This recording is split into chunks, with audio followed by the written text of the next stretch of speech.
Hello, everyone. Good morning, good afternoon, good evening. I'm Craig Adams, Chief Product Officer at Rapid7. Thank you so much for joining us with our Experts on Expert series. I am so excited for our next guest. Number one, he's one of the leading experts in a hot space that I know so many of our both customers and the security industry are focused on. The second one is just a great individual that I get the privilege of working at on a regular basis. Sergio, welcome. And if you don't mind just taking a quick second to introduce your role at Rapid7, and then we're going to jump into some of the topics at hand today. Perfect. Hi, Greg. So great to be here with you. Hi, everybody. My name is Sergio Alonso, and I'm the Director of Trust, Risk, and Compliance within our information security team. And we are in charge of making sure that we honor all of our promises. I love it. I love it. I love it. All right. Hey, we've spent a bunch of times talking about the death of the annual audit. And so, the world we're in, we're moving towards the shift towards continual readiness. And the annual audit is almost like a cliche. What's driving this, and how is it changing the day-to-day responsibilities of a security leader? Yeah, I think it's important to remember from where audits are coming, and they're like 50 or 40 years old, right?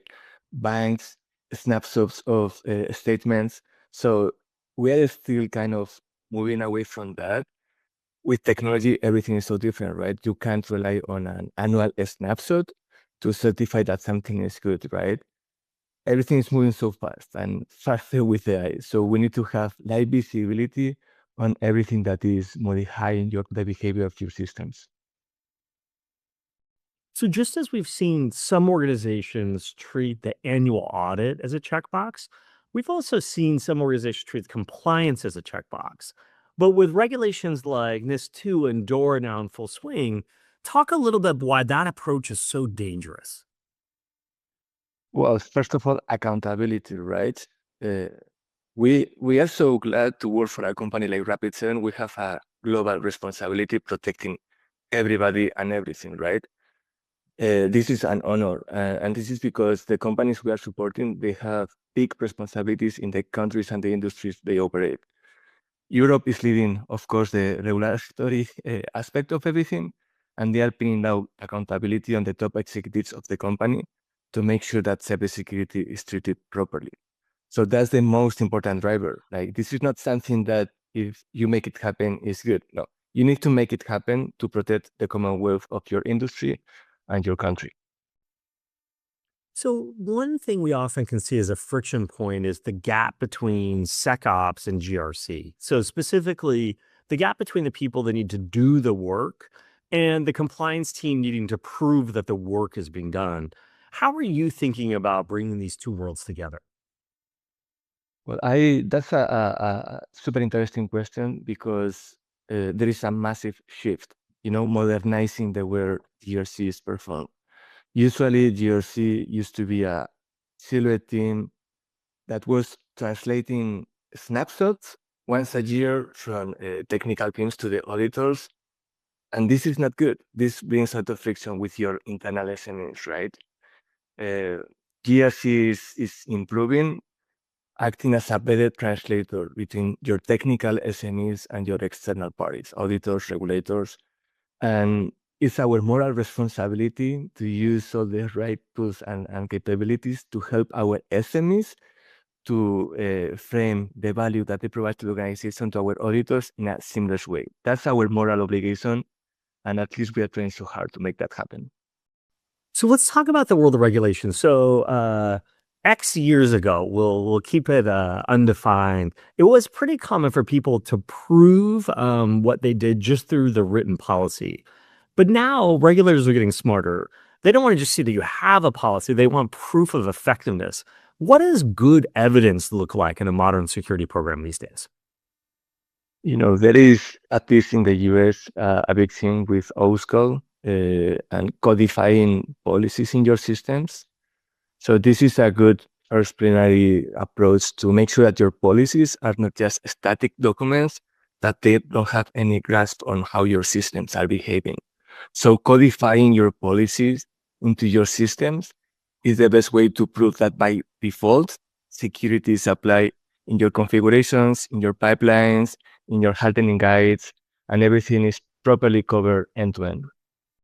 So speaking of codification, let's look at accountability as a topic. Um, in the world of compliance, when we ask the question of who's accountable, we often get a quickly fragmented answer between IT, legal, security, everyone owns part of it. Um, why is clear accountability so important, the missing ingredient for so many programs? That's the $1 trillion question. And who owns security risk? Automatically, you may think it's the security team, right? But if the company is rich, the whole company is impacted, not just the security team. I think one of the biggest challenges is what are the right risks to be brought up to the highest level, right?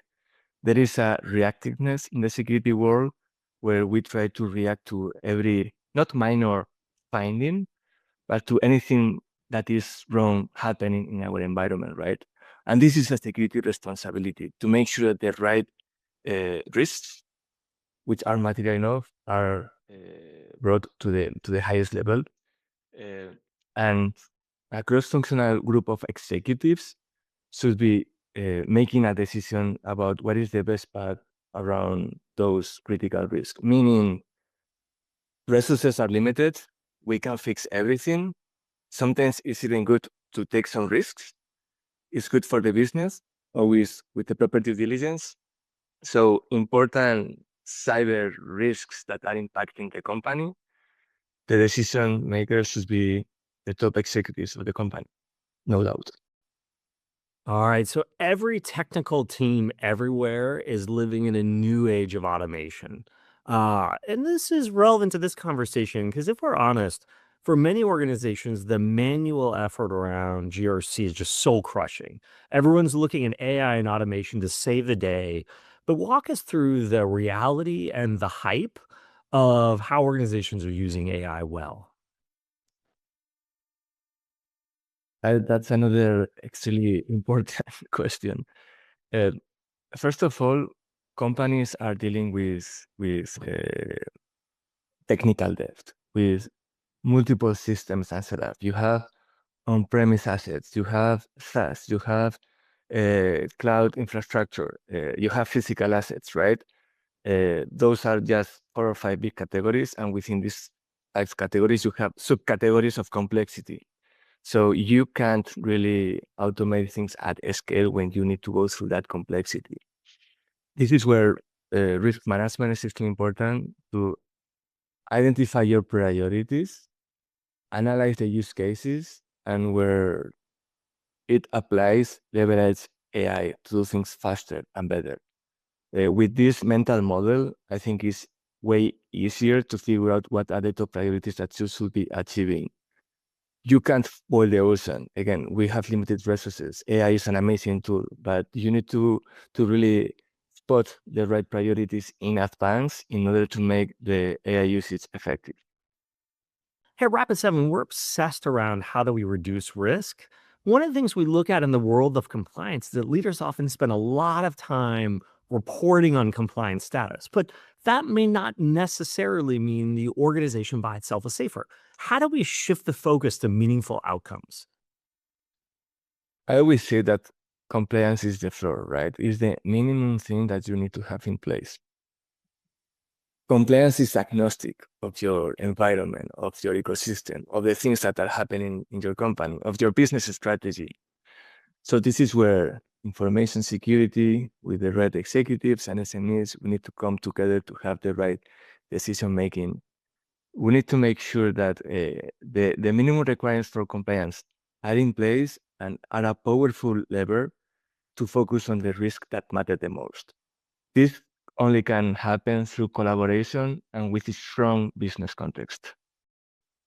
Let's talk about prioritization. If you had to give CISOs one priority to focus on for the rest of 2026 to stay ahead of both attackers and regulators, what would it be? Stop for 1 second. Okay, now we are all running so fast. We need to make sure that we are running on the right direction. This is a generic advice. I'm gonna give one more specific. Don't regret adopting something way too fast. Attack surface is no joke. And with AI, we have a big opportunity that we can regret later. So I would say, stop for 1 second, think about your priorities, and don't regret adopting technologies that may be increasing exponentially your attack surface. Yeah, it's the attack surface topic, as you know, is a passionate area of mine. The overwhelming organizations can't see, count, track, measure their attack surface. And if you can't count it, if you can't measure it, you can't protect it. So understanding your total attack surface visibility is just critical. In the world of compliance, what's one thing believe people need to focus on the most? Apply compliance the right way. We as group in the middle between regulators, auditors, and the company, it's on us to implement compliance in a way that doesn't have friction and brings value. I love it, Sergio. Always a pleasure. Thank you so much, everyone, for joining us today for our Expert on Expert series. And thank you for your trust in Rapid 7.